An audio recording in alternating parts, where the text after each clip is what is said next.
Aloha. How are you all today? Hope you're all doing Vunava.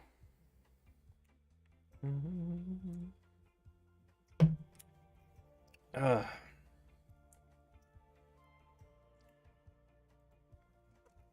oh boy.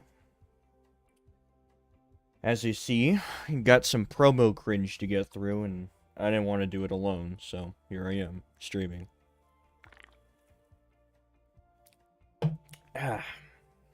Alright.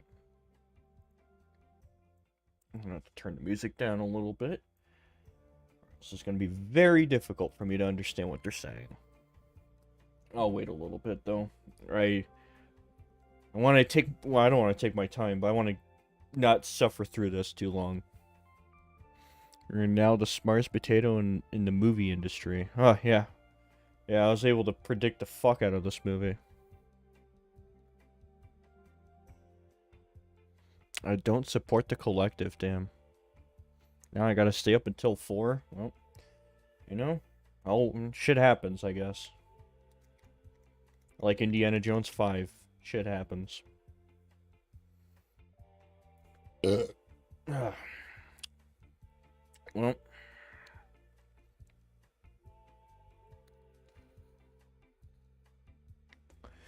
how bad is the movie on a scale of 1 to 10?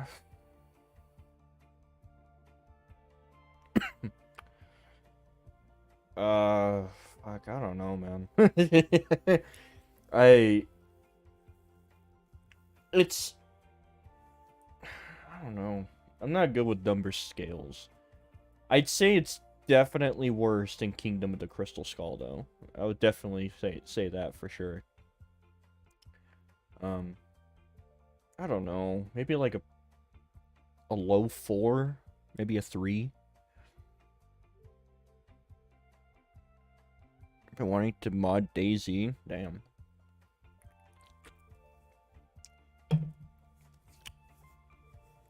Your Steam Deck. Can you mod games on it? You can mod games on the Steam Deck. I modded New Vegas for myself, and it's pretty cool. Takes a little time to get used to and figure out how to do it. I'd recommend to go watch a video about it, but yes, you can. Alright. You 7 people ready to suffer through interviews and behind the scenes for this movie? And it's Disney-ified, so it's gonna be really fucking painful, most likely.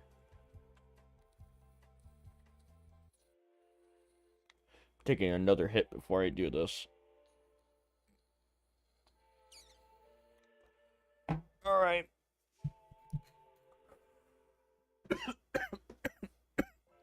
Ah, fuck. Do you have a PC for it? What? What do you mean? Do I have a PC for my Steam Deck? What do you mean?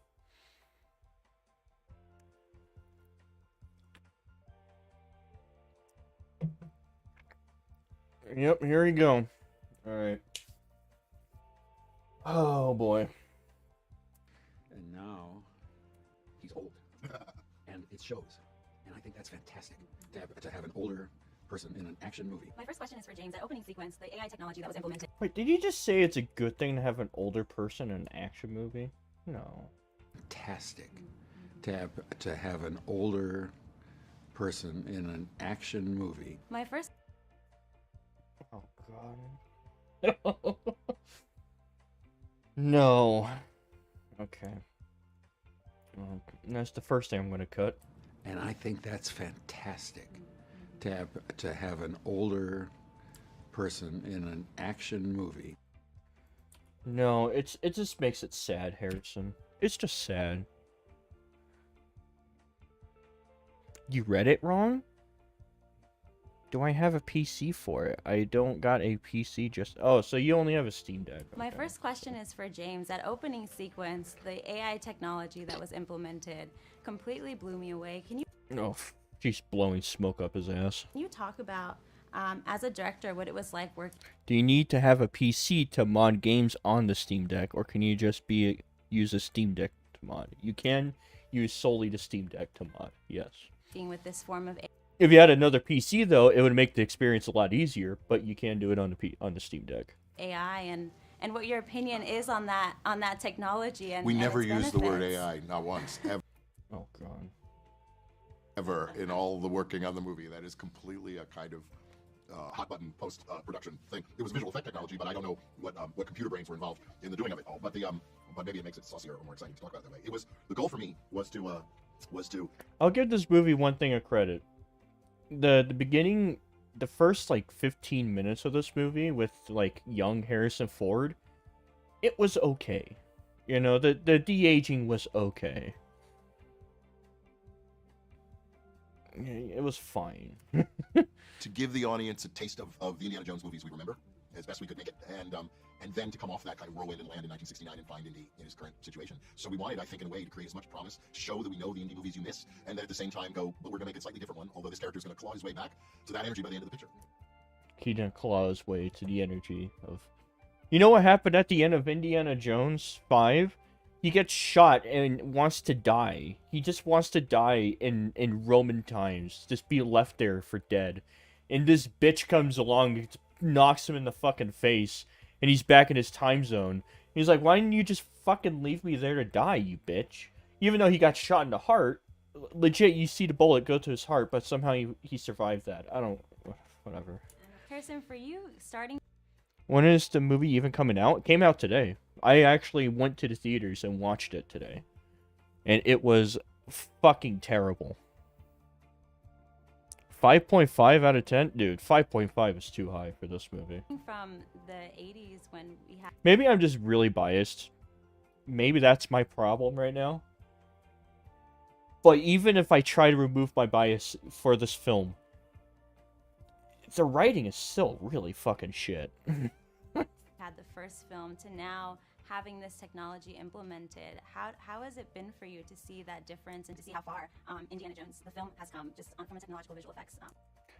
You just basically called her... never mind. This bitch is dumb. What I really have seen is both the use and the misuse of technology in 40 years, or during the 40 years. And it can be... Some of those computer-generated things can be fantastic, and they can be very helpful in telling the story. And some of it's just can make more. And, yeah, for the sake of itself. And that kind of thing is, to me, really death.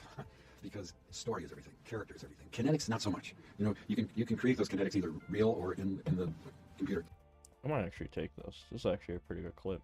For its own sake. Yeah, for the sake of it. Speaking of AI, did you see that MCU show, Secret Invasion, used AI? I keep forgetting that show exists. What's the absolute worst aspect of the movie? The writing and the MacGuffin of the film and the plot. Well, I guess the plot goes in the writing, but that's probably the worst aspect. It's the writing and the MacGuffin of the film. People have been shitting on that new actress that's playing his goddaughter or whatever. She's not as bad as people are making her out to be. She doesn't steal the movie. I don't know. What's that about? But I would say the worst part about her was punching Indiana Jones in the face. That was just fucking bullshit. You know what? That's the worst aspect of the film. Her punching Indiana Jones in the face when he wants to lay there and rest. That's the worst part right there. For its own sake. Yeah, for the sake of itself. And that kind of thing is, to me, really death. Because story is everything. Character is everything. Kinetics, not so much. Maybe I won't use this clip. You can create those kinetics either real or in the computer. And what's important is that you don't notice, that you can't tell that it's not the real. But it can also just be more of everything. More bad guys, more enemy, more airplanes in the sky. and you have to be very careful with that stuff because it's not what people are really there for. What you have to remember is that people are there to be moved, to laugh, to be thrilled, to be spilled, whatever else you can do for them. You know, Harrison Ford, he's very, very passionate in this interview. I know why. He likes Indiana Jones. This is his last movie before he retires. He wanted to do one more, and he's very passionate about that. But it's just interesting. Have you ever seen Harrison Ford in any other interviews with any other people? He's like, get away from me. Shut up. What's your character about? I don't fucking know. But in this, he's actually, like, very passionate. It's interesting. Was Mutt in the movie at all? No, he died in Vietnam. The soundtrack and set design was pretty cool. I think this movie, but the script just loses its footing later on. Dude, the soundtrack is 99% of the original trilogy. Like, I would agree, the soundtrack's good, but it's all of the riffs and all of the great soundtracks. I even heard the Short Round theme in the movie, and it was weird.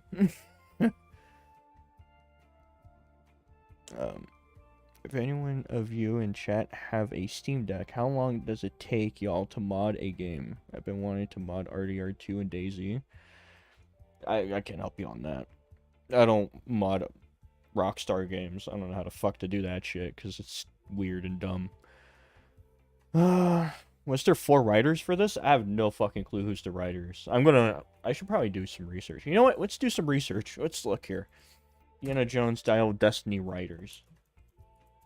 Who were the writers for this film? Let's see. James Mangold was one of them, apparently.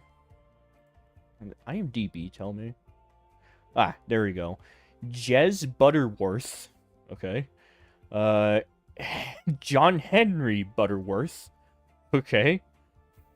What are these writers' names? Oh my god, here. You know what? We're gonna look at this.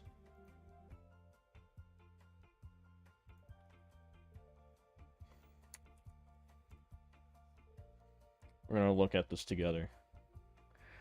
Mutt got killed in the movie? No, he didn't get killed in the movie.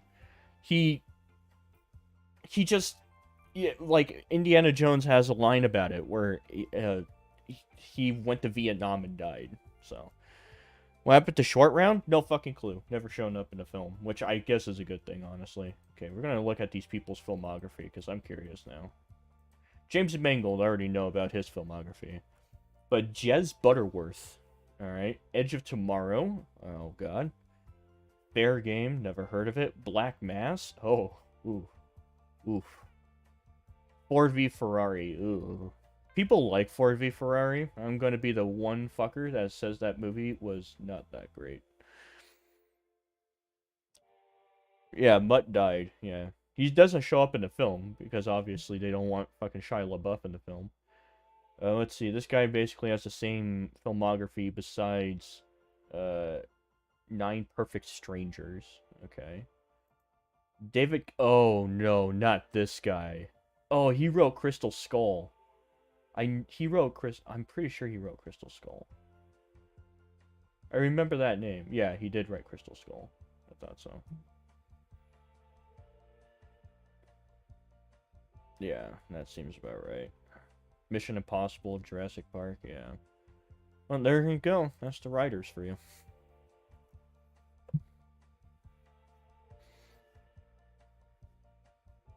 What does Shia LaBeouf do? Well, Shia LaBeouf. you can't have Shia LaBeouf in movies anymore. He let's just say he went off the deep end, like, what was it? 4 or 5 years ago? Almost. It's the reason why you don't see him in the Transformers movies anymore. It's because he... Dude's wild. I'll put it that way. Captain Kathleen Kennedy? Well, Kathleen Kennedy didn't write this. That's the thing. She probably told them things to do, maybe, but... I don't know. People give Kathleen Kennedy a lot of shit. I get it, right? Like, she's pretty fucking terrible and weird and dumb. But she did give us fucking bangers in the 80s. You have to remember, if you go watch the original Indiana Jones movies, all of them say produced by Kathleen Kennedy. You watch the original Star Wars movies, all produced by Kathleen Kennedy. So, I don't know. It's clear that she had her foot on the producement of a lot of these bigger films. But, like, I don't know. Now she drank some stupid juice or some shit.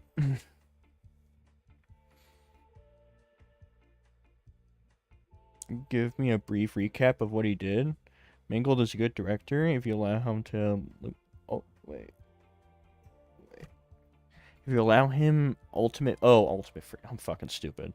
I'm a little drunk right now, but he's only as good as the producers and studio heads allow him to. I don't know. He made Logan, if I remember correctly. He made and wrote Logan, because one of the people in Logan is in this movie.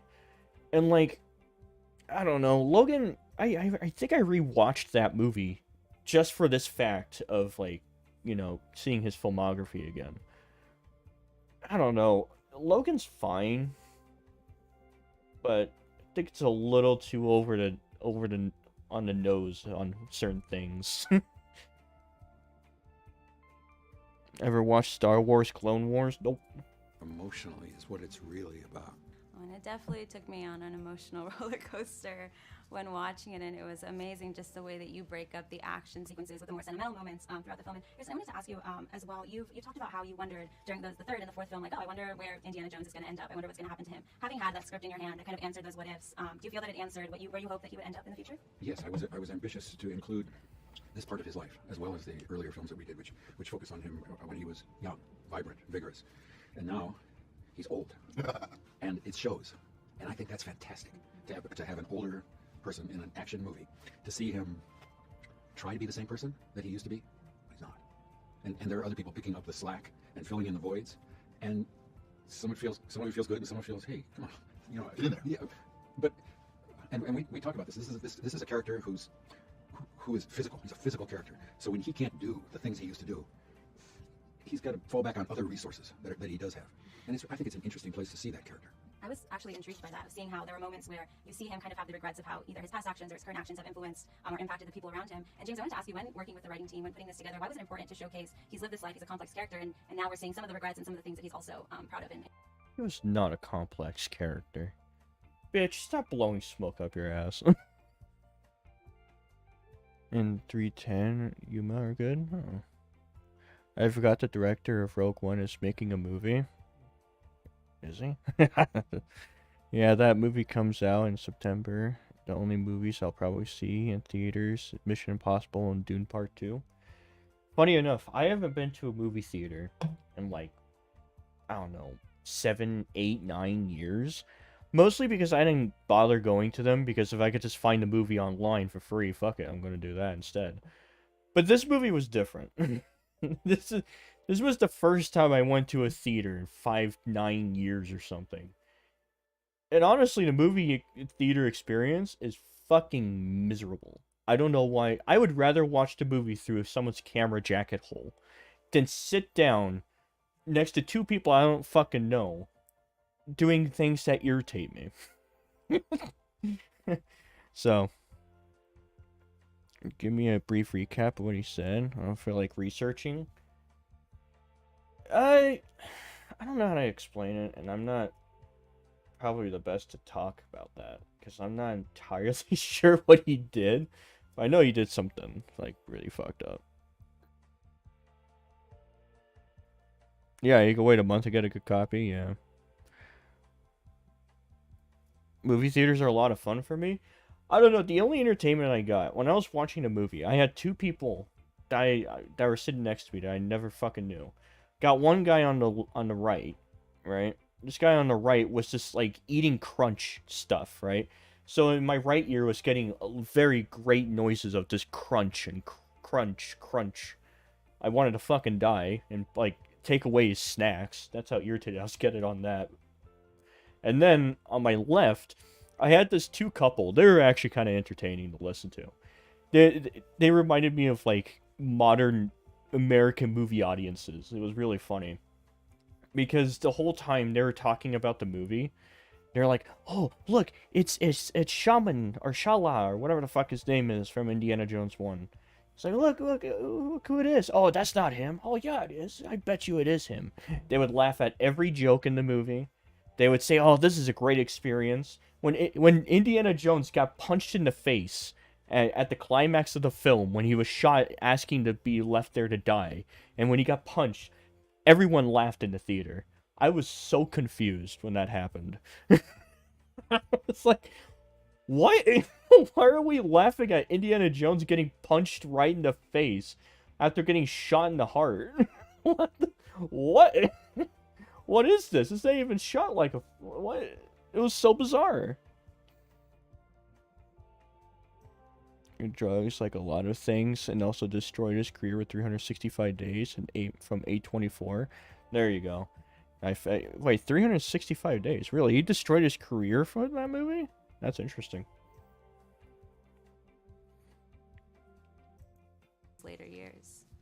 Well, what's important always when you're making a movie is to try to tell the truth about your characters, right? But then we jump into this context of a giant franchise and money and fans, and you have to try and there's a level where people may want to only encounter this character as perpetually young and, as Harrison said, vibrant. But there's no story I can do about that. You know, if you legit have the power and tech to do that, though. Wait a minute. Wait a minute. But then we jump into this context of a giant franchise and money and fans, and you have to try and there's a level where people may want to only encounter this character as perpetually young and, as Harrison said, vibrant. But there's no story I can do about that. What? You can't make a story about a young Indiana Jones being vibrant and stuff? You were able to de-age him in this movie. You could just done that. Like, obviously you could make a story about a young Indiana Jones if you really wanted to. I don't know. Did Alec Baldwin shoot Indy? No. Probably laughing how bad it is? Well, that's the thing. The people on my right? They were like the main audience, right? When I was listening to them talk, they're like, oh, this movie's great. They weren't laughing at the movie. They were laughing with the movie. And I'm pretty sure everyone else in the theater was as well. It was very bizarre. You know, if you take as a given we're making this movie, the truth. Yeah, I want to cut this part. But then we jump into this context of a giant franchise and money and fans, and you have to try and there's a level where people may want to only encounter this character as perpetually young and, as Harrison said, vibrant. But there's no story I can do about that. Why?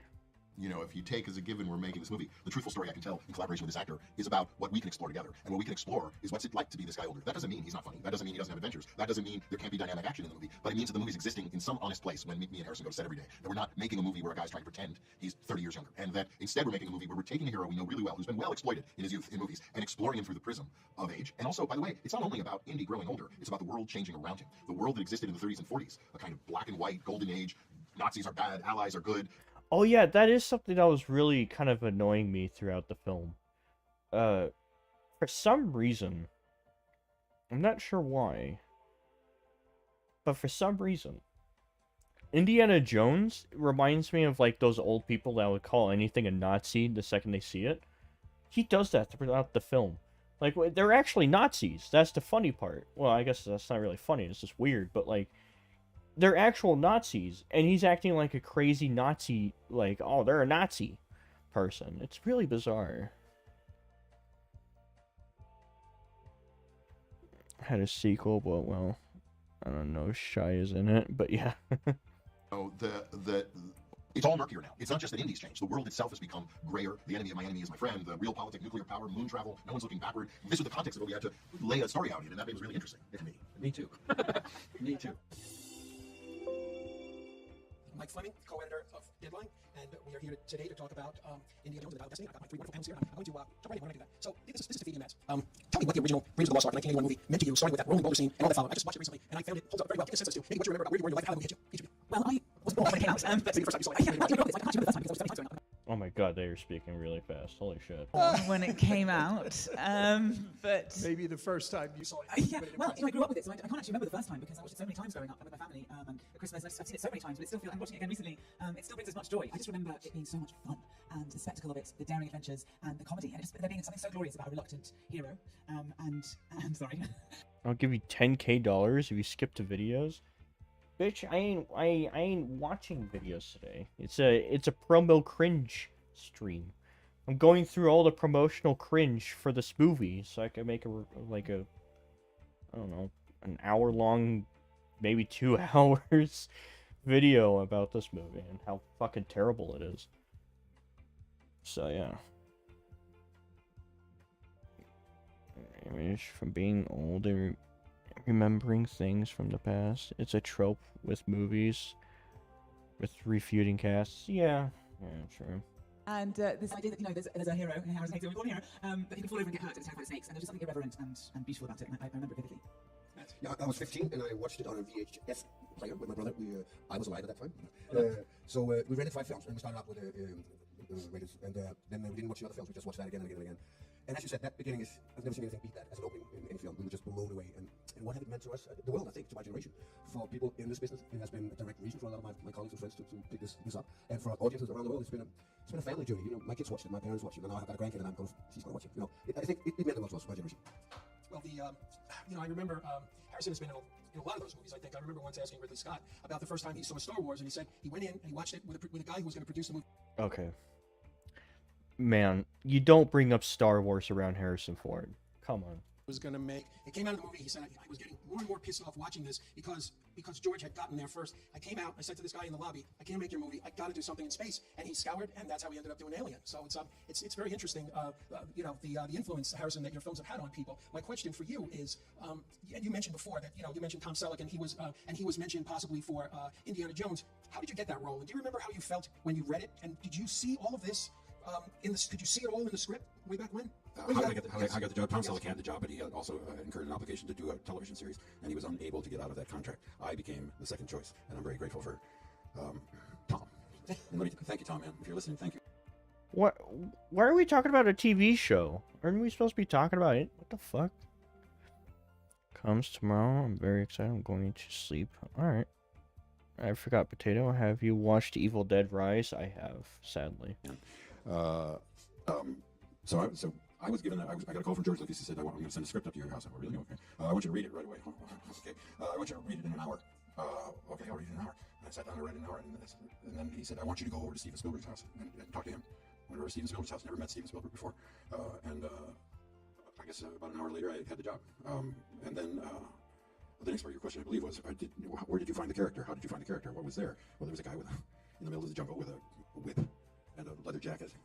Pretty hot out for a leather jacket, and a heavy felt hat, and he was an archaeologist, and he was a professor, and what more would you need to know as an actor? This is a guy who carries a whip. We know what that means. He's got a leather jacket. Well, that's and he's got a hat. What the fuck was that? He's got a leather jacket. Well, it's Okay, I'm clipping that. I'm taking that. I'm gonna use that somehow in my video. Just take that completely out of context. Fucking beautiful. Fucking beautiful. Just imagine this out of context. What the fuck? What is that noise? And he's got a hat, and then you got this story to tell. Yes. And then you have these characters that you relate to. This is Marion. She runs a bar in Nepal. You met her once before. You have a relationship with her. She doesn't like you anymore. There's a reason to go there. Because her father has this thing. Her father was an archaeologist, and he had this thing. You need to find this thing, and so on and so forth. Okay, this is your Lego set. Yeah, build something. Well, I'll take the Indiana Jones pieces, obviously, put them all together. This is, see how they relate to other things. It's the same damn job every time. We're assistant storytellers. When you have an exceptional property like this, do you know when you go in and it's day one and Steven Spielberg starts filming, do you have it in your mind that this is going to be special? Yeah. I mean, now the most. Look at the setting here. George Lucas has now got the most successful film in movie history or something going on right here, and he's making this next thing, and it's with the guy who made Jaws and all these. I mean, you better be prepared to deliver. what it is that's here. But you've got geniuses to tell you, to help you, to guide you. But when Stephen and I first sat down with the script together, we were writing in those days. We sat next to each other in first class, and we were going to Hawaii, and we went through the script together, page by page, the scenes I was in, the scenes I wasn't in, and we talked about each page by page. And sometimes I would say something, I would say, doesn't it actually end here? And Steve would say, that's good. We just went through the whole script, and he would ask me a question, or I would ask him a question, and when we got off that airplane, we knew what the movie was. He had explained to me what his movie was. I had explained to him what I confusions or options that might be mine, and that was a wonderful collaboration. And when you get a part the movie depends on, and I had not had this really in my life because I was in ensembles. This was an ensemble thing, but it had a main character. It was Han Solo was a part of a pantheon of clear characters. This was a different kind of situation, right? So I needed to know from the script, and then the performance of it. That's just human relationships, representing the reality of the situation, but always attending to the story and the character. Right. Well, now Phoebe, how did being able to play in the sandbox with all the action and all the stunts compared to the other things you've done in your career? Like, what was the biggest challenge? What was the thing that was really new here? And what grounded it to make it feel realistic to you? When I started my career sitting on a stool for an hour in a black box theatre with 60 people in it, so this is quite different from that. The thing that grounds it, I think, is the script and the reality of the emotion. I swear, sometimes just watching promotional just fucking sucks. They ask the most artificial questions. They give the most artificial answers. Fucking stupid. But it's important that you do this. It's very important if you're gonna make like a big video breaking down stuff. Because believe it or not, this could give you ammunition. It gives you really good ammunition when you can find the bits. But yeah.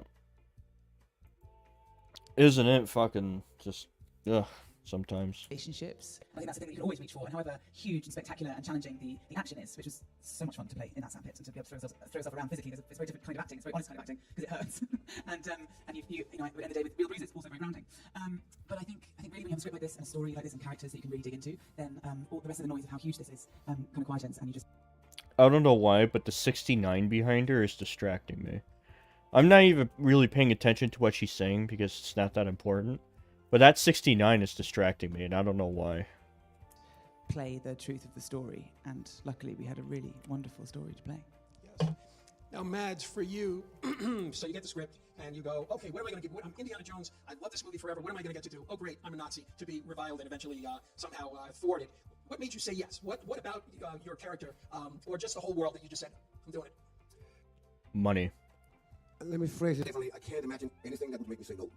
It was as we talked about. Like, I didn't dream of being an actor as a kid when I watched it. I was just watching it. I wanted to be that man with a hat and jumping around and finding treasures. So I get to, all of a sudden, 42 years later, I'm here. To be part of that family, just like the small brother on the left side, it's just such a great honor. It's amazing. And playing a Nazi, obviously, we don't want Nazis to play a part in the world anymore. But if there is a part of Nazis, it's in an Indiana Jones film. We want to see him punch them, and I will gladly be part of that. You take the blows, and you take them very well. All right, I think we come to a close for this first session. So I appreciate it, all of you. Thank you. Thank you. That was fucking pointless. I learned absolutely nothing in this entire fucking interview. And the things that Harrison Ford was talking about, I already knew about, so. Yeah. Oh, boy. Oh, fucking hell, man. I've seen things I can't explain. I can believe it's not so much what you believe.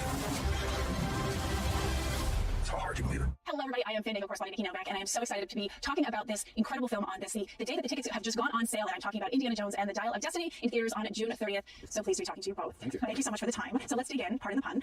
First, oh no, I already have an eye roll. That made me want to die. That was fucking terrible. I think I just found my intro. Pardon the pun. I think this might be my intro. Thank you so much for the time. So let's dig in. So let's dig in. Pardon the pun. First, oh no, I already have an eye roll. Yeah. Yeah. That was bad. That was a really bad pun. Here we go. This film is set in the 1960s, 10 years since we last saw Indiana Jones. And I've heard that maybe you said he's very much a fish out of water in this situation. So how have the times changing and time affected India as this film opens? As this film opens, and it opens in the past to start with, we have the usual teaser or first sequence of the films. Sometimes it's something to do with the movie, sometimes it doesn't. In this case, it does have to do with the movie. And it's me during World War II, and I've been de-aged. Yes. They never dealt with the actual movie. You should add the Mr. Krabs saying "I like money" meme in any crucial part of it, if it is needed. That's actually a good idea, yeah. It was done with a new technology that I don't think has ever been used before, except... I actually had an idea of doing that already. Because I already have an idea what I want to start this video off. Like, who the fuck asked for an Indiana Jones film? And why did they make one? And not to show, you know, that Mr. Krabs clip. But yeah. And deep fakes. They have used all of the footage that Lucasfilm has acquired since I started working with them many, many years ago. 35, 40 years of footage of me, not only the takes that were used, but the footage that wasn't used. And they're able to mine that for my face in different lights and with different expressions. Then I do act the scene with balls on my face. A device for... balls on my face. a device for... Wait, I want to hear him say balls on my face. The scene with balls on my face. Balls on my face.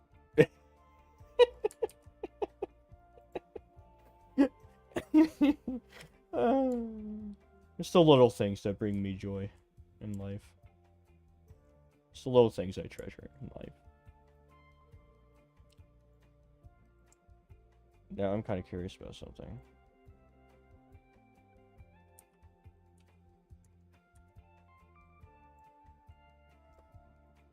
Balls on my face.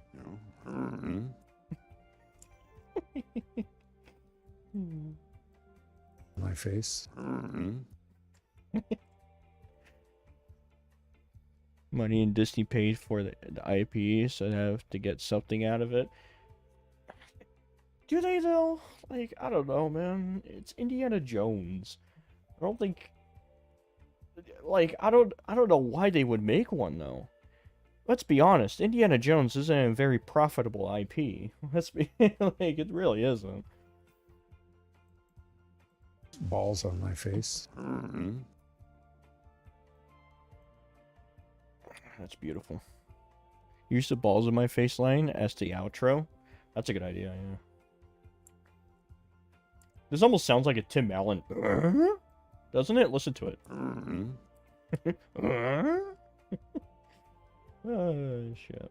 See, this is why you look through the promo cringe. You can find nuggets of gems. And those nuggets of gems will make your video significantly better. A device for animation.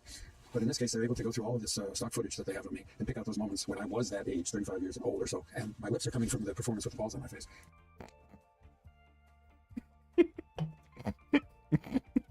Performance with the balls on my face. I can't. Man, I have a dirty ass mind, man. Fucking hell. The balls on my face.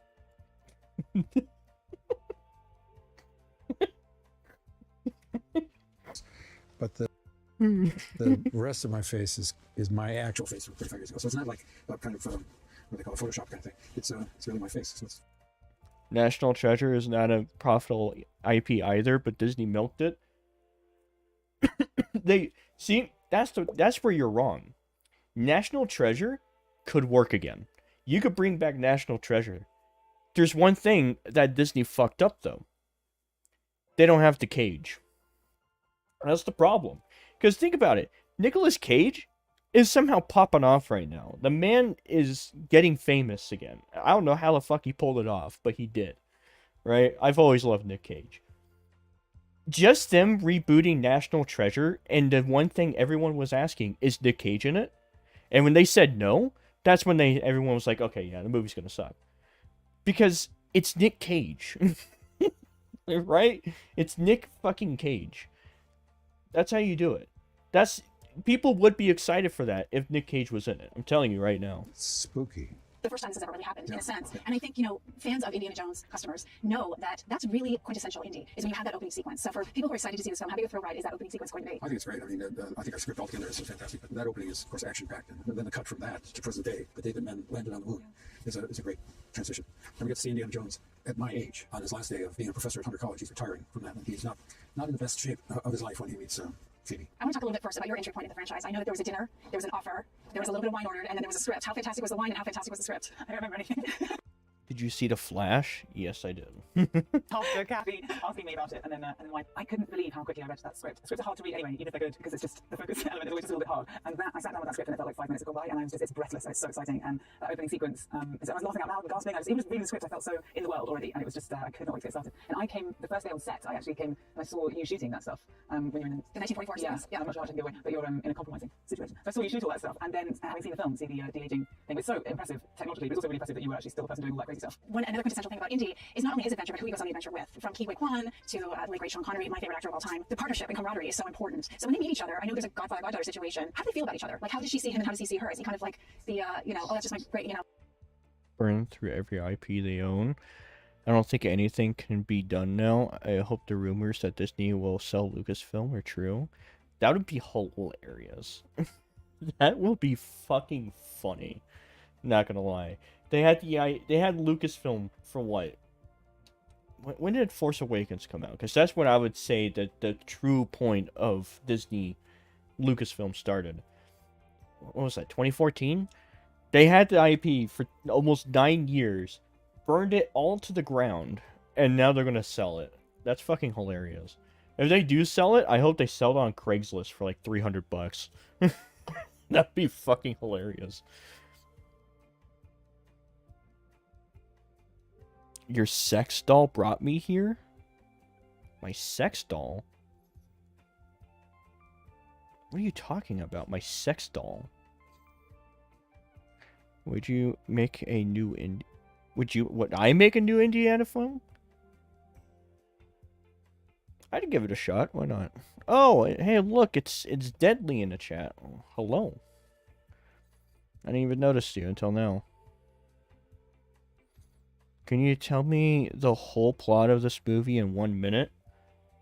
The whole plot in 1 minute. Wait, let me grab a timer. I have a timer.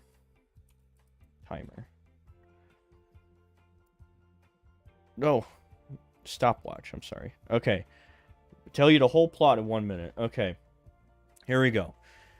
Indiana Jones found a weird medallion thing, dial thingy, and it's broken in 2 pieces, and he has to put them back together. But this is 40 years later, in the flashback, it was him and his friend.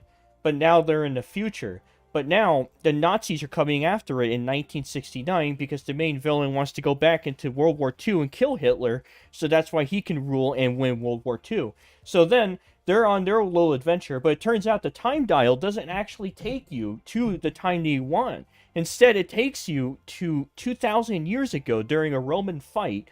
So that's why the guy that made the time-traveling device could get help from the future so they could win their war. But for some reason, it doesn't work that way. For it to time travel, you have to go through a cloud in the skies while it's raining.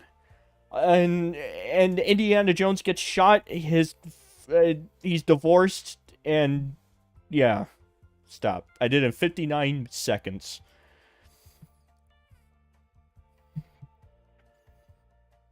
He doesn't know? What do you mean? I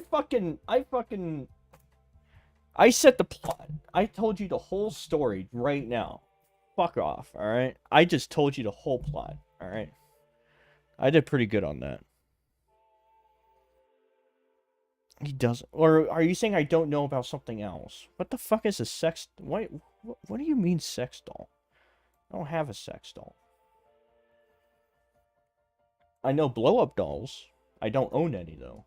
But I do know blow-up dolls. Great, you know, my godfather, or is... Well, the last time he saw her, she was 12 years old, and she is Indiana Jones' goddaughter. Her father is a former associate of mine, wonderful English actor named Toby Jones, plays her father. And she shows up, and I don't recognize her because she's taller and looks different. And she's showing up at Hunter College. Of course, she's up to no good, but I don't know that at the time. Well, I understand that your character is perhaps there's an inspiration James Mangold gave to you, and it was Barbara Stanwyck, a character from the 1940s, and that this character, she's a little bit crafty. She's very, very charming. Put 2 and 2 together. What are you talking about? Put 2 and 2 of what together? What, you want me to put peanut butter and jelly together and make a peanut butter and jelly sandwich? Do you want me to make you hot dog soup? You want me to get some beef broth and hot dogs and make hot dog soup? I don't know what you want here, Near. What the fuck? But she's a bit of a catalyst and a little bit of trouble. So how does that dynamic work between the two of these characters? Am I correct in place? Yeah, totally. She's very manipulative, and that's fun to play, all those layers. But she's definitely playing the little emotional violin when she meets Indy for the first time, reminding him of, showing him photographs, reminding him of the kind of idyllic times they spent when they were younger, and kind of bringing him into this sort of soft focus memory just long enough so that she can spin on him and get what she wants from him, because she's a survivor. I can't look at you, Near. I don't see you face to face to look at you. What do you mean look at who I'm referring to? I can't look. So back to in time in the indie universe, you need to go inside a rain cloud. I'm feeling really bad for Deadly right now. What are you going on about? What? You people are confusing me. Take heroes we love and make them old, broken, divorced, and useless. Yeah, basically.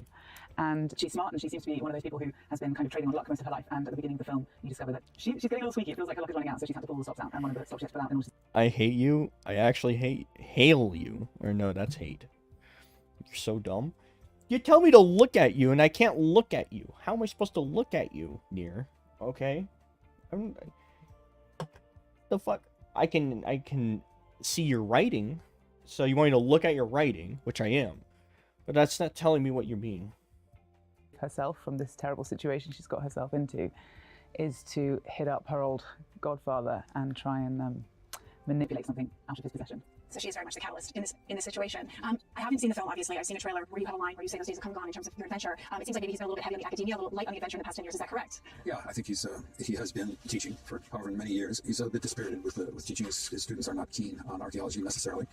And they're kind of loafing through his classes, and I suppose he is as well. And he's now forced to retire, right? I suppose the rules at Hunter College, and they're being... Not me. Deadly. Oh, you're calling her a sex doll? Oh, okay.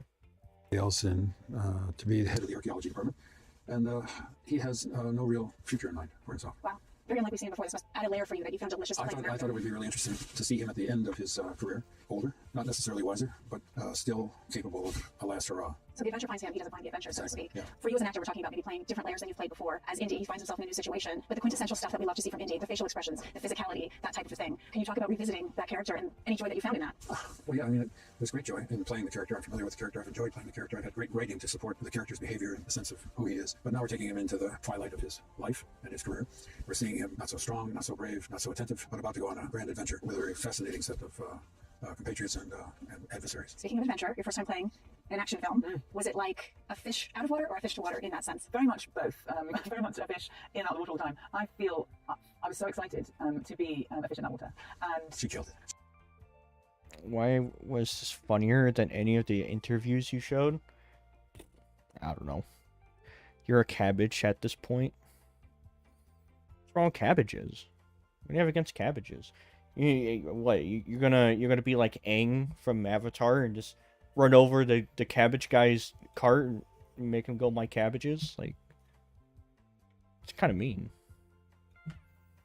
Really went for it. So much fun, especially because it's not meant to be slick. So it's allowing the action to be kind of like a bit rough and a little bit like you kind of have to throw yourself into it in a way that you really don't know what's going to happen. Obviously, within the stage protocols and everything, but there's always an element of you're allowed to mess it up a bit, and that was incredibly fun. The adrenaline of doing it, like I mean, it really felt like really very real at times. I was covered in bruises, which I loved, and I just love being sort of flying around a set like that. It was just so fun. And you had to stop acting when you're doing stuff. I mean, I was supposed to keep acting, but I was genuinely thrilled and terrified at the times that Helen was meant to be thrilled and terrified. But I love it, and I have a whole new appreciation for watching stunts now and an envy. Well, that leads me to the James Mangold. First time directing an Indiana Jones movie, obviously taking over for Steven Spielberg. I understand you two have been friends for a long time. You've had dinners together. It was perhaps your suggestion that maybe he would be a great nominee to come on board, and that he insisted on doing a lot of things practically. He did not want a soundstage. He brought you all over the world. You went to Sicily. You went to so many different places. Woman, don't bullshit. What was that again? practically. He did not want a soundstage. That is such a lie. That is such a lie. I was able to tell that almost every action scene with Harrison Ford was CGI. Fucking horror. He brought you all over the world. You went to Sicily, you went to so many different places. A joy and a curse in terms of the sets and sort of what's demanded of you in terms of shooting things practically. You know, I think we've always shot things practically as much as possible, and we did the same here. Jim is a perfectionist. He's got eyes like... They're even showing a scene that's CGI. Come on. Hawk. He works terrifically hard. By himself, he works hard with us. He works hard for us, and he's a terrific director. I had the best time working with him. He's a perfectionist. We're both sort of that ilk, and so it was delightful working with him. We had a lot of fun making the movie, hanging out together, and Jim just it was a great time. He's such a chameleon as a director. There's a lot of directors that their stamp, but from Walk the Line to 3:10 to Yuma to then Ford versus Ferrari. So what sort of energy or different vibe does Indiana Jones 5 have because of his contribution? Jim developed the story with the Butterworth brothers who wrote the script, and I was very surprised by the design of it. It's a very complicated story. It's a very intricate. It's a very complicated. I'm clipping that. It's a very intricate, it's a very complicated story. Complicated is one way you could call it. Sure. It's a very intricate kind of sophisticated construction for what looks like an easier kind of thing. But it's really well built and well constructed, and the cinematography is great, the action is great. It's a huge job of work for a director, and Jim just worked tirelessly on it. Sometimes the blockbusters are the harder ones to make, I think. Phoebe, I want to ask you about the MacGuffin. The MacGuffin is the Dial of Destiny. I know you can't tell us anything about the Dial of Destiny, nor do I want it spoiled. But what can you dial audiences into about it? Because I've heard that it is I keep hearing the word clever, and that the villains are clever in this, and it's just a brilliant story. But what can you dial us into? Well, it's an ode to some of the great myths of our time, but also to mathematics and arithmetic and the potential of human accomplishment, no matter what time history of the world they are. Achieving things. And it is round. Speaking of round, we obviously know the boulder from Raiders of the Lost Ark. There is a shot in the trailer of you, thank you, I think it's a globe or something that you chip off. What was the moment for you that you said to yourself, whether it was a callback, an act? What?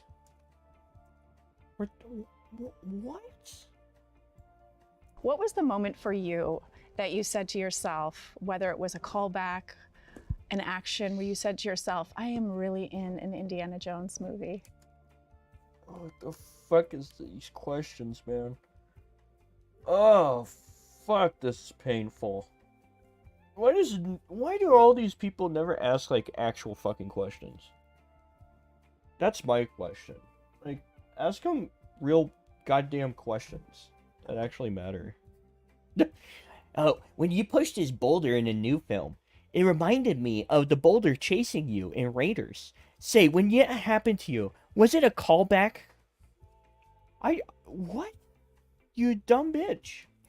I really think it's once we got into, again, I'm not even sure if I can say this, we went to a certain set that had a kind of magic to it, and that was completely all-encompassing. The set was, so whichever way you looked, you were really in this place. And I walked in there, and it was towards the end of filming, and so much, these things were hitting me all the time, but it was really only when I walked into that particular set that I felt the 10-year-old in me just be like, thank you for the choices you made getting us here, because this was the moment that everything felt the most magical and pinched me. It was beautiful. What was the moment for you where you said, I'm back in an Indiana Jones movie?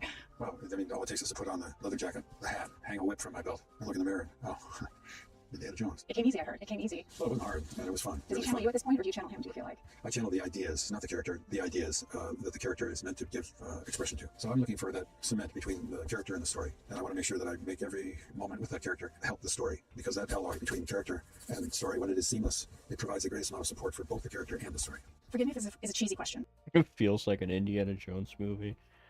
Yeah, you know what? I'm kind of curious. Did they make a review on Indiana Jones? I'd be curious to watch that, actually. Indiana Jones 5 IGN review.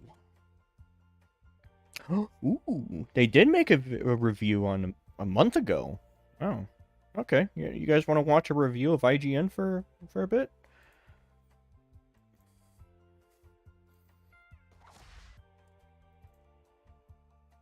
Give me a second. We could take a little detour, why not?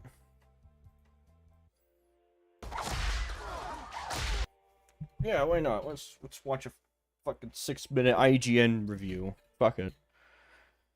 Cause now I'm curious. Let's see what IGN says about this masterpiece of a film. Get back. Indiana Jones and the Dial of Destiny is very much about trying to recapture the series' lost spark, both in its filmmaking and within Actually, you know what? We don't even have to watch the full thing. They gave it a 4. Okay. Well, there you go. They said it was a shit movie. Oh, that's rare. Alright. Cool. But so many of us look up to our heroes of film and the people that we grow up with, like you said, the 10-year-old in you. You're the only person that knows what it's like to be in the zone and play that character. Can you describe when you're in the pocket and you're having a great day, or you had a day on set that everything was just driving? Sort of how does that feel? It feels better than a slap in the belly with a wet fish. What? The fuck did you just say? It feels better than a slap in the belly with a wet fish. What? I am so confused. What was her question? When you're in the pocket and you're having a great day, or you had a day on set that everything was just jiving, sort of how does that feel? It feels better than a slap in the belly with a wet fish. I'm confused. Am I missing something? What kind of fucking does Harrison Ford have dementia? Like, what kind of a response is that? Which we did do. Really? Okay. Well, I said to her one day, this feels better than a slap in the belly with a wet fish. And she said, what? What are you talking about? I said, you don't know that expression? Slap in the belly with a wet fish? Didn't know it. So we happened to be... Near a wet fish. There were wet fish in the vicinity. We were in a Moroccan market. And I got her to slap me in the belly with a wet fish. But to answer your question, it's a great pleasure to play this character. I'm ever so grateful for the opportunity that I had at the beginning of this, and the opportunities that I've had throughout this experience playing this character. I know what it's done, changed my life, had great effect on my life. And I'm very grateful that that audiences have enjoyed it. We've had great filmmakers, Steven Spielberg, Jim Mangold. We've had great actors. It's been an incredible ride. For 40 years we've been doing this, and I wanted the last one to be really good, and I think it is. Oh, Harrison. Oh, Harrison. I wanted it to be really, and I wanted the last one to be really good, and I think it is. Is he drunk? He sounds drunk. Or am I just crazy? Listen how he talks. And I wanted the last one to be really good, and I think it is. He's drunk, right? I'm not crazy. He's full-blown drunk. I want it to be really good. I think this one is. I honestly believe this man. Before the cameras rolled, they gave him like fucking 4 shots of vodka. Or even more than that, like 10 shots of vodka. Oh yeah, this film's great. It's really good. Is that why you were emotional? Because I know you've been on stage a couple of times, either teasing a photo or a trailer. You became a little bit emotional. Is that me? Yeah. No, I'm not emotional. Sentimental? I'm not sentimental. I'm made of wood. Made of wood. Now, of course, it means a lot to me. I would love for you to tease a little bit of the villains, Mads Mikkelsen, Boyd Holbrook. Every Indiana Jones film, there's no 2 villains that have been alike. How are these formidable opponents in this story? Mads he's created a character so sinister because of his gentleness, I think. And I think that was something that was very surprising and incredible to watch sort of bloom on set, especially for someone who's so up for laughing around and having a laugh. He's genuinely terrifying and incredibly still. And Boyd, who is sort of on the same team and yet cut from a very different cloth. They're both really frightening in their own ways. And the stakes of the script it's so clever because the stakes are so different for every single person, and yet the overall adventure is keeping everyone at the same pace. But Mads, that's not saying things about giving away. Can you help me? Not No, he's... Don't say anything else.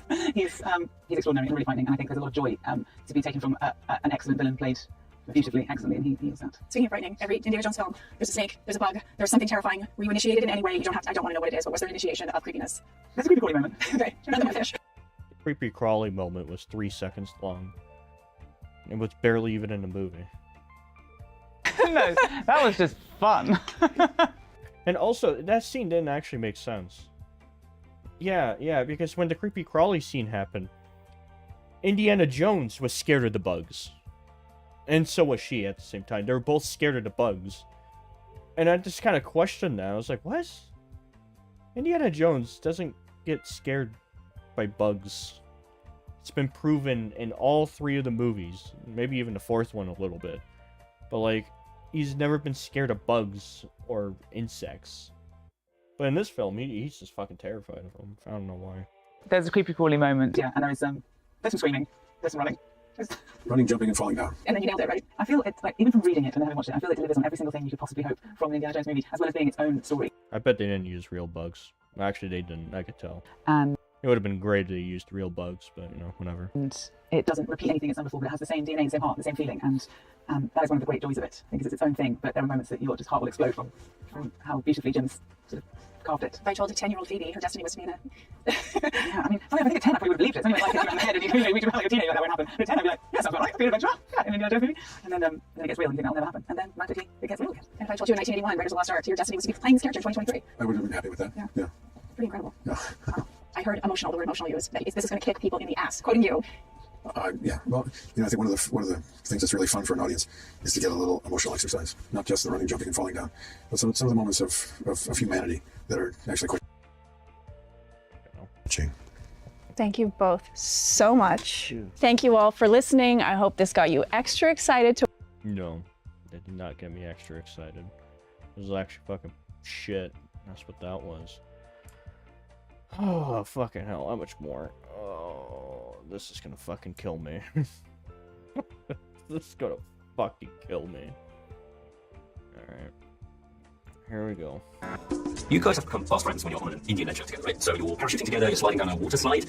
Was it a chemistry test? How did you get to know each other? Oh, I met her in the street. She was mine for the price of a drink. Wow. I'm retiring. Well, in that case, what are you drinking? Same for the goddaughter. No, we met in Jim Mangle's office. We had spoken on the telephone. I was excited to meet her, and it was really a good meet. A good meet? It was easy. I mean, we texted. Yeah. Dad told me you found something on the train during the war. A dial that could change the course of history. Rewind that back to when you get told you got a part in the next Indiana Jones movie. Dr. Jones. What was your reaction? A follow-up question. What was your family and friends' reaction? Because I would love to call a friend and say, "Are you Indiana Jones?" Yeah, I know. But that was my reaction, in the sense that the week before, I was sitting with a friend of mine who was counting out loud the franchises I've been in, which is a kind of a big deal for a Danish guy. Again, we could say Star Wars. We'll do it, Craig. We're on the first, great. We're this close. So we could say Harry Potter, Fantastic Beasts. James Bond. Oh yeah, James Bond. Stop playing. That's it. Anyways, no, and Marvel. You don't know how to use that, do you? Anyway, so you laughed, and then he said, yeah, okay, so all you have to know is an Indiana Jones film, you left. Then I got a call a week later. The only thing I had to think about was like, I want to text him now. What's your phone? I remember it. Are you still a Nazi? Yeah, it was great. It was fantastic. Didn't really have to read the script, but I did though. I really loved it. You don't say no to Indiana Jones, obviously you don't. The man has back and you're back. Yeah. How about you? Did you find your friend that went, I can't go this? Yeah, my wife, because Jim called me and says, I have a small part for you, I don't want to offend you, have a look at it, it's maybe. And I was like, man, it's a pretty damn good script. Like, why don't you read it and tell me your thoughts? And she's like, page 5. She's like, yeah, you're doing this. I'm like, no, I can't. I come in on page 25. I'm not even in it yet. She's like, no, shut up. You're in it. Trust me, it's a small part. I don't know. You get a lot of time, man. He's sticky. He's sticky. He's glowing to me. Always in a shocking. Yeah, well. Because like, you didn't have a Nazi phone one. Yeah. When do you think Phoebe has made you laugh the most on set? Oh, I don't know. I think constantly. Yes, it was pretty constant. Who is this man? I'm her godfather. I did something I thought was going to make him laugh. It didn't really make him laugh. What was that? That was when Charlie, the makeup artist, Charlie and I found the prosthetic masks of Harrison that the stuntmen wear when they're doing stunts. And there's the younger version of Indy, and then there's the current version of Indy. And I wore the current version, head, and Charlie wore the younger version. No, I was younger, Charlie's younger, and then we snuck up with you in your trailer as you, like Ghost of Christmas Past and Present. And we jumped in, and you had absolutely no reaction. Hysterical. And then later, But I covered. yeah, you were quite frightened actually, I think, which was the goal. But then later he found my mask, and then tied a little shirt up, just like Helena. And then I did find that very funny. So I feel like I laid a joke early to make me laugh later, because you were just a poor victim of that, weren't you? I'm always up just a poor victim. You stole it. Then you stole it. And then I stole it. It's called capitalism. Phoebe, are you willing to admit that Harrison is funnier than you? I'm not. Well, no, I'm not. I mean, you're saying that to me as a fact that I have to. I mean, It's kind of like intriguing. What I have. You're just going to burn down your career. Take me with you. Point. Get out of here. This is my office. It took you longer than it should have. Well, there would be no shrinking if it weren't for Phoebe introducing me to Brett Goldstein. So, there you are. I'm gonna go with that story. Let's go with that. And now we have the word woof. Woof. Whole new meaning. Why are we talking about a fucking TV show? Oh my god, this is awful. This is fucking awful. I don't know if I could get through this shit. Yes, I admit. Yes, you do. I can't do that. You want to stop running right on? I'm always like seeing Harrison Ford in the jacket with the hat on, holding a whip. Because Phoebe was telling me this was ages ago that you can't help but be giggly and you just feel it's stupid and childish because you can't pretend that's normal. Always like seeing it for the first time. I had a reading with Harrison. I was supposed to go through the script. And he was wearing it? No, that's the thing. Before that reading, I had a costume fitting thing, and apparently he did as well. So he came out of his trailer with the hat, the whip, the jacket. So I didn't get to meet Harrison. I met Indy first. Wow. And that was a little. See, you I liked Indy. Harrison's not such a fan, but that indie guy, Yeah. I like him a lot. Exactly. Do you notice people freaking out seeing you wearing it? I'm delighted that they were happy to see me all dressed up in a hot jacket in the middle of Sicily in the summer. Just dying in the heat. Are you guys never getting in a tub again? Surely. Surely not. I'm up for it. I love the tuk-tuk. I actually crashed one of the tuk-tuks. Tuk-tuks? Yes, it was tuk-tuk. Tuk-tuk. Tuk-tuk. Did you say tuk-tuk? Are we on tuk-tuk? I'm sure I said it wrong. Tuk-tuk. Cut. Edit that. So yes, I watched it. I know this. No, It was ridiculous. Drove right into the back. Oh, Mercedes. Yeah, no good. I just mixed up the acceleration and the brake, didn't I? That old chestnut. Yeah. Yeah. I'm actually a very safe driver. I just got very excited. Yeah, I believe you. I just remember Ethan in the back afterwards going, what happened? Part of the reason why the indie movies are so beloved is because they mix action, heart, and humour. What would you say, Phoebe, are the funniest moments in the original films? Like, are there particular standout moments that you go, oh, that always makes me laugh? Any snake situation. Any snake situation made me laugh. Oh, that's just one pet snake, Reggie! I hate snakes, Chuck! I hate them! And I remember thinking that was, I remember being really young and thinking that was one of the funniest things I've ever seen, that the hero was frightened of snakes. Snakes. Why did it have to be snakes? And the delivery, I mean, you had to be the millionth person to say it, but Yeah. snakes, Jesus. I'm saying, bravo, that's what I'm saying. Thank you. Dr. Jones, I'd be safer sleeping with a snake. I said, cut it out! To me, it's anything between you and the late great Sir Sean Connery. You didn't, did you? You didn't bring it, did you? You did. I find all of that stuff way too much. Yeah, it was a lovely experience with working with Sean. He's a remarkable guy. We'll discuss this later. We should have mailed it to the Marx Brothers. Will you take it easy? The Marx Brothers line, everything is just chef's kiss. And who's going to come to save you, Junior? I told you. Don't call me Junior. Helen is one. Well, Charlemagne. Yeah, Sean. I suddenly remember my Charlemagne. When my armies feel up to the trees, the birds in the sky. Fucking shit. Holy fuck, man. This is like the worst fucking interviews I've seen in a long fucking time. They're not like even entertainingly bad. They're just bad. They're really fucking bad. They're not asking any well, why would I expect them to ask interesting questions? But there's always that one time where they slip up and say something that completely counteracts the whole movie. It's just fucking funny when that happens. Good evening, Sir French Fries. Hola. Welcome to hell. Eating of the brains. That was pretty amazing.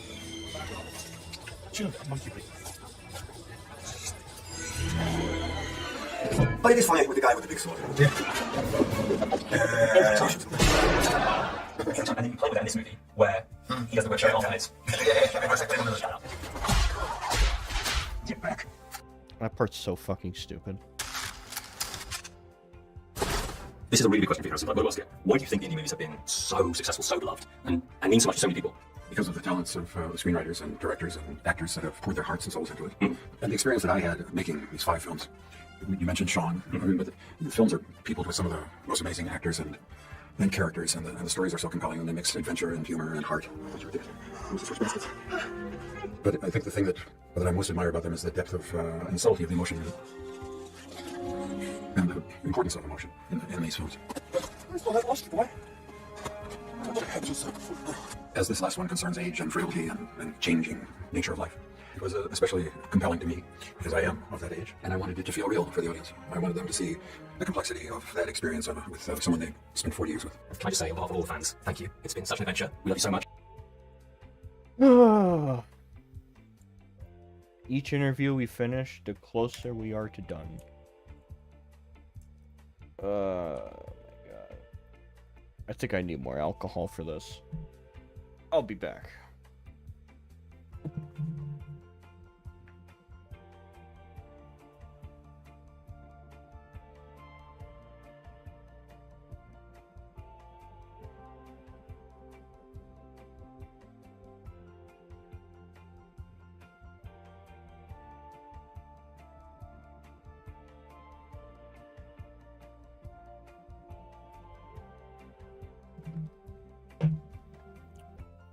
Okay.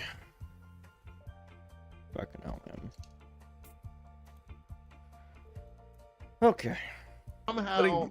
Putting you to the test. Yeah. I'm still here. Prepare your ears, humans. Happy, sad, confused begins.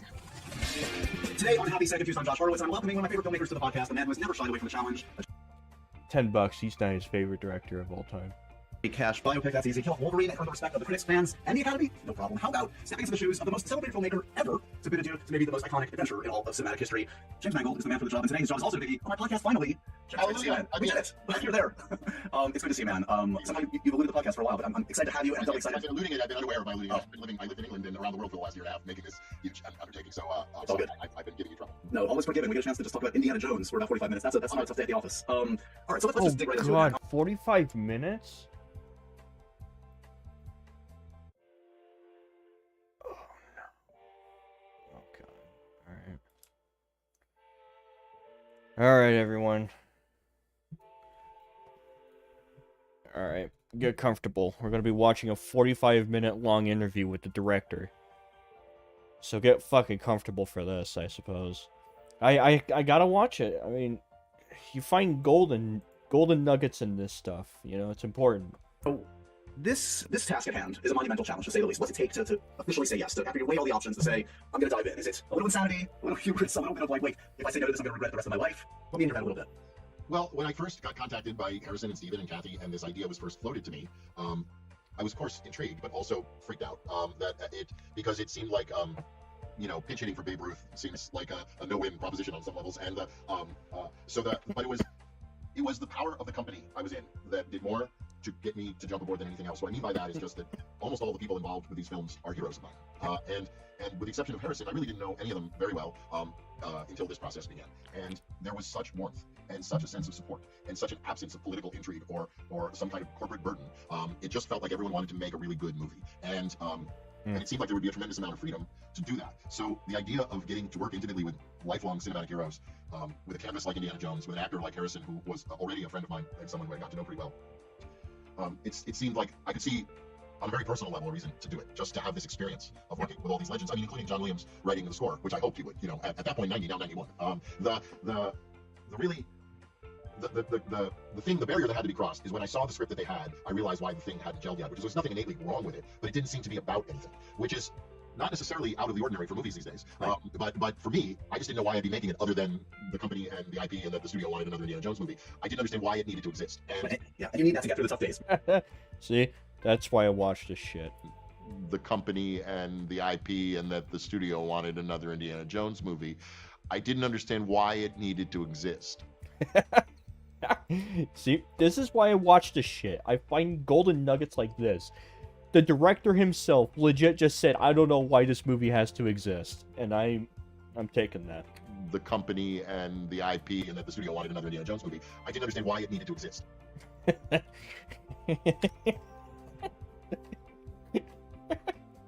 Yeah. And right. Yeah, and you need that to get through the tough days. You're going to commit 2.5 years of your life, short of experience to hang out with these guys, but like to keep the fire lit. Yeah, you need to, honestly, I needed to know what I'm doing, because if I'm making a movie where all I'm doing is trying to make it cool and spectacular, but I don't know what it's about. Yeah. I'm kind of like a man in the woods without a compass. I'm kind of a pointless director.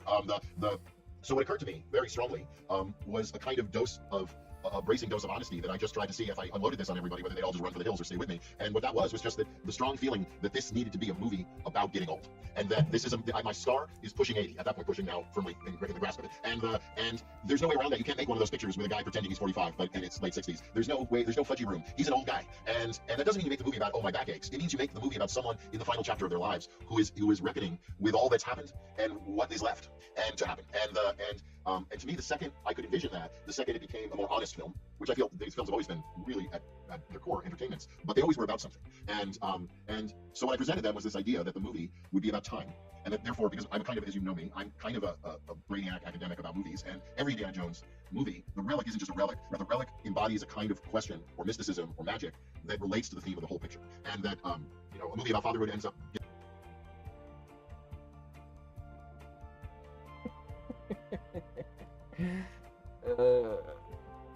Yeah, sure. The MacGuffin always had to deal with like some kind of mystical power. Mystical power, not fucking time travel. Fucking stupid. Blessing of one of the knights. You just can't do time travel. You just can't. It's not possible to do a good time travel movie, except Back to the Future. And that one only works for the sole fact that the movie gives you a base understanding of it and the rules somewhat make enough sense, right? But even Steins Gate, I would throw Steins Gate up there. That movie is actually, that show is really good with its time travel mechanics. Wasn't there another show or movie, Primer? Those are like the only 3 IPs I could think of that could actually do time travel properly. But, It's The Round Table, a movie about a kind of Asperger's-y professor who hides in books, ends up being about him having to confront the power of God inside a golden box. Each movie, the relic is not just valuable or important or magical, but that the magic itself and the kind of magic it possesses ends up relating to the actual theme of that picture. And If that makes any sense. So I confronted all of them with this kind of slew of ideas. And to my great surprise, none of them ran away. And they all seemed to smile and get excited. And at that point, I said, well, then here's the other problem. You have this movie dated in a way that I have to generate the script for this movie that doesn't exist on paper yet in the next 24 days. So we need to push the picture. At that point... Whoa, wait. He wrote the script in 24 days? Wait. Well, then here's the other problem. You have this movie dated in a way that I'd have to generate the script for this movie that doesn't exist on paper yet in the next 24 days. No fucking way. That's insane. I'm clipping that. See, this is more interesting. I'm getting more interesting bits out of this guy. Because he's actually talking about the movie. he's actually talking about the process of making the movie and why the movie is so shit. This is the type of shit I look for. Finally. Fucking hell. So I had to sit through crap to find the few good parts. Not good, but few parts that I could use to strengthen my arguments for my videos. Or for my video. You know, I could say, yeah, did you know this movie was made in... The script was done in 24 days, and it's time travel. That right there could tell you, okay, this movie's gonna be a fucking nightmare. So we need to push the picture. At that point, that became a much bigger powwow, and they had to say goodbye. I had to say, they said, so you won't do it if we don't give you significantly more time. And I said, a year.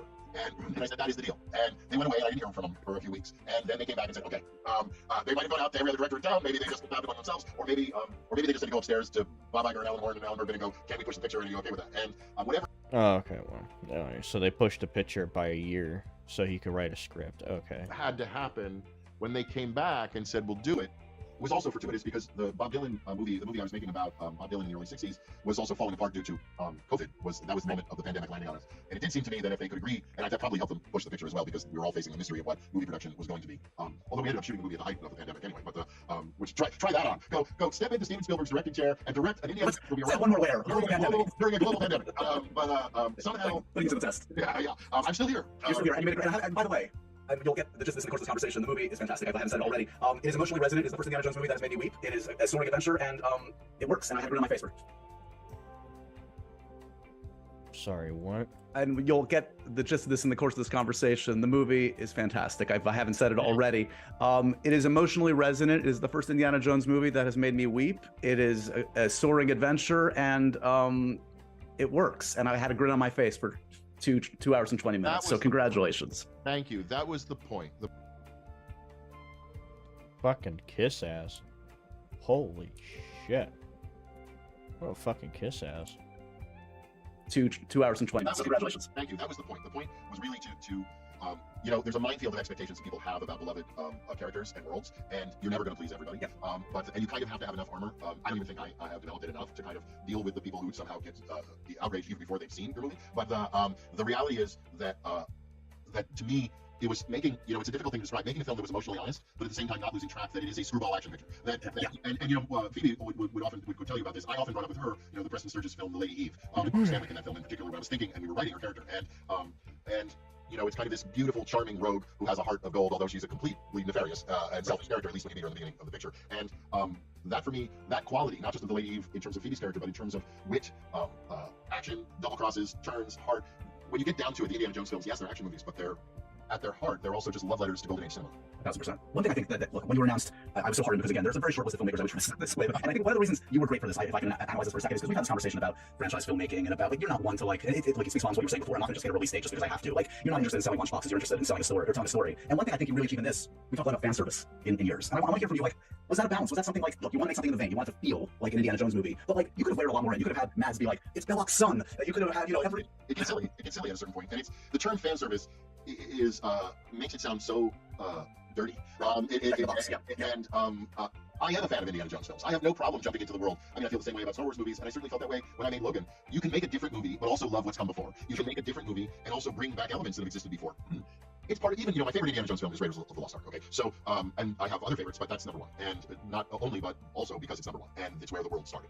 But the filmmaking the craft is so exquisite from the writing on upward in that movie. In the first 5 minutes when Indy runs into Balak, it's not a new character. He goes, you or Balak. History. I know. There's history. There could have been a movie before. There could have been a movie between the two of them that happened before this movie. Yeah. So it's kind of fan service for fans of movies. When he meets Karen Allen for the first time, she belts him. That's their first moment together. She flattens him. So, well, what's that based on? The movie that happened before the movie. So, when you're working in the shoes and in the shadows of such great dramatists and filmmakers like I am on this project, you're dealing with people who even do fan service to their own original movie, to the movies that didn't exist. Meaning they create backstory. You arrive in each scene in media res. The characters know each other. They're not all. My name is Doc, and they're people who have history. And so I just followed that form. In my case, there were movies that preceded me. So some of the people who march in and out are characters we know. One character we don't see. I'm just curious because like the last year, Ke Quan had an amazing year. Was there ever an iteration like you regret when you saw how amazing he was back on screen again? Like, oh wait, he's got the chops now as an adult. Like, do you ever consider bringing short guy back? I was blown away by his work in Everything Everywhere, and but that movie was shooting while we were making our movie, and I was looking for a kid, meaning I had written this concept that required Indy and Helena, and at the point I was thinking of how we could introduce, Kay, I didn't have a space for another adult to come in the movie and have anything that wouldn't be more than kind of the worst kind of cameo. So plus he was actually shooting, and I was looking for Kay at 13, meaning I was looking to introduce what I felt like was a kind of staple of these films as family films, and also as in terms of just having. Fucking hell, man! This is just so. Yeah, no, this is just like. Shit. Fuck this. I'll work on this later. I'm done with this for now. Fuck no. I swear. I can only handle so much cringe until I just have to, like, fucking stop. Yeah, that was terrible. That was miserable. Ugh, I hate it. Time is it? 1 o'clock? Yeah, I might end the stream now. It was a short one, hour and 20 minutes. Fuck it. I don't make long streams. I don't know why. I'm lazy, I guess. But anyways, fuck all of you. This was just terrible. This was awful. I don't know why anyone would want to watch fucking promo cringe. Like, I just want to, who's the person out there that's like unironically watching these and think like, oh yeah, this is really good craftsmanship or something. I don't know. They must make this shit so people to just use it as ammunition on them. So they have to bloat it with crap and then sometimes sprinkle in the nuggets. That's what